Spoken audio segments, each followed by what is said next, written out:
Miss Pritzel at the Appleton West Library, and I'm book talking the last book in Daughter of Smoke and Bone. It's called The Dreams of Gods and Monsters, since, we have angels and chimera.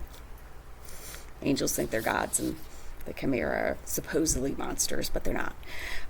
So, once again, this is epic fantasy romance. Lots of characters, lots of storylines, multiple points of view in this one. So, the big cliffhanger at the end, don't watch this if you haven't read books 1 or 2. Okay. So, at the end of book 2, we know Akiva killed Joram, who is his father and the emperor, and he has shown what a powerful mage he is, more powerful than he even thought he was, because he literally destroys this glass palace that the emperor lives in, because Jael, his uncle, kills Hazael, who is basically his brother, but is a true brother and more than just blood. The other thing is, we know that the very last thing that happened in the other book is that Carew kills Thiago when he is assaulting her.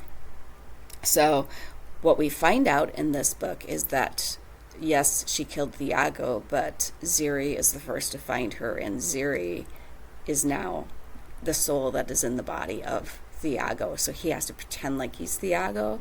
So that's really difficult, because Ziri and Thiago are very different people in terms of soul. Jael, we knew that Jael's plans at the end of this were to bring a host of his seraphim to Earth to be angels and ask for human weapons, because that will help him fight the Stellians and as well as the Chimera. So they are masquerading as the angels in our mythology. But what's cool about this book is that Akiva, with the help of Thiago, who's actually Ziri, see how when I say epic it gets complicated, and so Akiva and Thiago, like I said, / Ziri, are able to come to a tenuous and cautious peace in order to fight the larger evil, which is Jael and his army.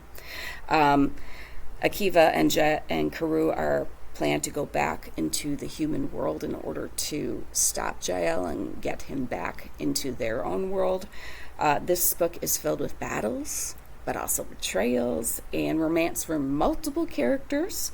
It's an epic ending to a great trilogy. Once again, Zuza and Mick provide much needed comic relief throughout this.